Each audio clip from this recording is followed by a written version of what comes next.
Selamat pagi, selamat siang, selamat malam, tergantung teman-teman nontonnya kapan. Nah, jadi di video kali ini saya akan mulai seri pembelajaran Adobe Photoshop. Cuman di video pertama ini saya nggak langsung praktek karena apa? Ada teori-teori yang sekiranya buat teman-teman pemula itu perlu tahu gitu ya. Karena ini nanti akan ngaruh pas nanti praktikumnya gitu. Nah, oke. Kalau begitu saya lanjut dulu aja ya untuk ke slide berikutnya. Nah, ini kurang lebih tiga hal yang harus disiapkan. Yang pertama, saya disclaimer dulu ya, saya memakai Adobe Photoshop 2025. Ini versi yang terbaru. Nah, karena apa? Kenapa sih misalkan nanti siapa tahu ada teman-teman pakai versi 2020. Nah, kenapa saya menganjurkan pakai versi yang terbaru? Karena nanti ada istilahnya tuh di Photoshop itu fitur-fitur AI itu mulai diperkenalkan di 2024. Nah, makanya kalau teman-teman nanti versi di bawah itu mungkin ada beberapa video yang tidak bisa diikuti gitu karena fitur-fitur AI-nya aja di tahun 2024 gitu ya, di versi 2024. Nah, jadi itu makanya saya pakai 2025 dan mungkin teman-teman siapa tahu di masa depan di tahun 2030 kok tampilannya beda gitu. Nah, ini ya saya pakai 2025 gitu. Jadi lihat dulu gitu tahun pembuatan videonya gitu. Nah, sama ini fitur AI itu tidak bisa dibajak. Jadi ya makanya kita harus beli yang ori. Nah, ini tips dari saya karena kalau beli resmi itu harganya cukup mahal dan saya pribadi pun tidak beli di resminya, saya pakai di toko oren ya. If you know what I mean, toko oren. Nah, bisa dicari aja itu harganya cuman saya tuh beli yang 130 gitu ya. Ya nanti di searching aja lah di toko oren atau ya toko kesayangan Anda gitu ya, yang tanda kutip. Nah, terus yang kedua laptop minimal 8 GB RAM lah ya. Mungkin ya nggak tahu ya, mungkin ada beberapa teman yang pakai 4 GB doang. Ya kalau memang bisa dipaksa ya bagus gitu ya, cuman ya pasti agak nge-lag sih ya. Cuman nggak apa-apa, ya coba diikuti aja gitu ya.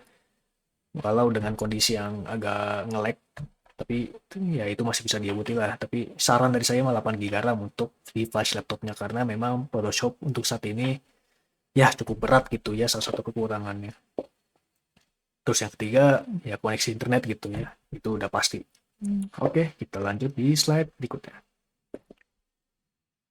Oke, sekarang desain grafis itu apa? Nah, ini saya coba dulu baca kata per kata ya. Desain grafis adalah proses menciptakan komunikasi visual yang menggunakan elemen-elemen seperti gambar, teks, warna, dan bentuk. Untuk apa? Untuk menyampaikan pesan atau informasi. Ini kalau saya rangkum, desain grafis itu apa? Adalah menyampaikan pesan atau informasi, tapi dibungkus dengan menarik. Nah, itu desain grafis itu. Contoh, misal saya mau jualan, misal saya jualan, tapi saya cuman kasih ke customer tuh cuma kasih kata-kata aja gitu kayak, hai, hari ini ada promo, bla bla bla bla bla. Ya kurang menarik gitu ya. Coba misalkan kita kasih itu tadi kata-kata hari ini ada promo, bla bla bla, dikirim juga sama flyer design. Nah, itu kan lebih menarik gitu karena ada proses penyampaian informasi yang disampaikan dengan visual yang menarik. Nah, itu ya. Itulah kesimpulannya gitu. Nah, tadi saya bilang menyampaikan informasi dengan menarik. Nah, contohnya kalau nggak ada desain grafis ya akan seperti ini gitu ya. Kita bisa lihat nih, terima servis muka. Ya udah aja gitu tuh dengan tulisan belakangnya putih. Apakah menarik kayak gini doang? Tentu enggak ya. Ya nggak, kurang menarik lah kalau gini doang gitu ya. Itu makanya tugas desain grafis. Nah, oke. Ini ada rekomendasi situs atau website untuk aset foto dalam kurung raster. apa itu raster, nanti akan saya jelaskan di segmen berikutnya gitu. Jadi jangan di skip videonya. Yang pertama ada unsplash, terus kedua pixel, dan ada pixabay. Ini sebenarnya masih banyak, cuman rekomendasi dan yang gratisan tuh ya 3 inilah gitu ya. Jadi silakan dicoba gitu, diakses ya. Tuh di bawah udah saya kasih alamat websitenya. Terus kalau buat vektor dan icon, apa itu vektor? Sabar, nanti akan saya juga jelasin di segmen berikutnya ya. Ini ada pertama prefix, vectezi, dan flat icon untuk cari icon. Silahkan dicatat dulu aja. Walaupun masih ada banyak lagi ya. Cuman ini rekomendasi dari saya. Terus yang terakhir ini font gitu ya. Nah, font itu apa font? Nah, teman-teman kalau ada yang main Microsoft Word, Times New Roman sering dengar. Times New Roman apalagi ya? Comic Sans, Arial, itu font namanya. Nah, kita bisa nyari font-font lagi yang apa istilahnya yang unik-unik gitu di website-website lainnya gitu. Contohnya Google Font, Davon, Font Squirrel. Nah, masih ada banyak lagi, cuman ini rekomendasi dari saya. Silakan nanti dicek aja ya di websitenya. Nah, nanti juga akan saya ajarkan cara instalasi fontnya di Adobe Photoshop. Oke, lanjut. Nah, oke teman-teman, ini cukup penting. Coba didengarkan baik-baik. Karena nanti pas praktiknya juga nyambung gitu ya. Ada CMYK dan RGB. Apa itu CMYK, apa itu RGB, dan apa bedanya? Yang pertama RGB. Nah, ini kalau saya baca, RGB itu singkatan dari Red, Green, and Blue. Ini adalah model warna yang digunakan untuk tampilan digital, seperti layar komputer, televisi, dan perangkat seluler. Nah, kata kunci yang paling penting adalah ini. Warna yang digunakan untuk tampilan digital. Nah, jadi kalau misal teman-teman nanti mau ngedesain untuk kebutuhan digital, misal untuk diposting di sosmed Instagram. Nah, itu kan buat digital kan? Nah, makanya pakai warna yang RGB modelnya. Kalau buat digital. Terus, selanjutnya CMYK. Bedanya apa sama RGB? Nah, kalau CMYK ini singkatan dari cyan, magenta, yellow, and black. Model warna ini digunakan dalam percetakan, seperti pada printer dan bahan cetak lainnya. Oke, kalau tadi RGB buat digital, kalau CMYK buat percetakan.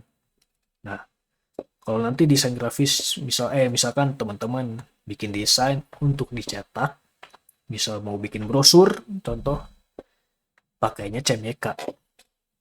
Nah, kalau buat digital, buat diposting ke sosmed misal, pakainya RGB.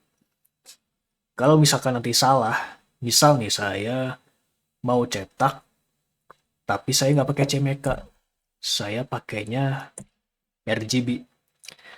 Nanti hasil cetaknya itu bakal kelihatan banget beda warnanya gitu. Jadi nanti ketika ngedesain di Photoshop, itu diatur dulu si settingan model warnanya. Nah, makanya jangan di skip videonya karena penting biar tahu gitu bedanya apa CMYK sama RGB. Dah, kurang lebih itu ya, semoga bisa dipahami. Oke, sekarang vektor dan raster. Apa itu vektor, apa itu raster, apa juga bedanya?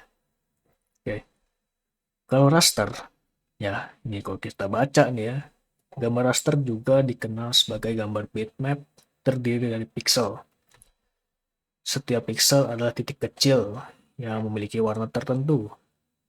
Dan kalau digabung, mereka membentuk gambar utuh. Contohnya paling gampang adalah gambar dari kamera. Oke, nih kayak contoh di samping nih. Ini kan gambar yang diambil dari kamera, ya kan?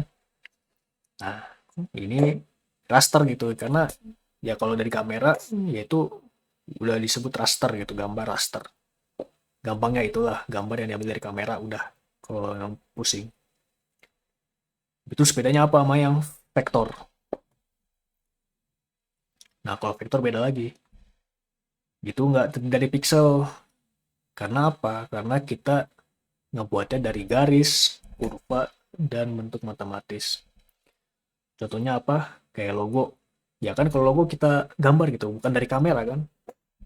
Mana ada logo dibuat dari kamera? Nggak gitu loh. Kita gambar kan, kita gambar dari apa pen tool, nantilah diajarin pen tool. Nah itu vektor gitu ya. Terus kayak icon nih, misalkan gambar pensil gini kan ini gambar gitu dari garis-garis. Nah, itu vektor. Terus kayak ilustrasi manusia, ya gambar ini itu vektor gitu. Kan ini bukan diambil dari kamera kan, beda gitu.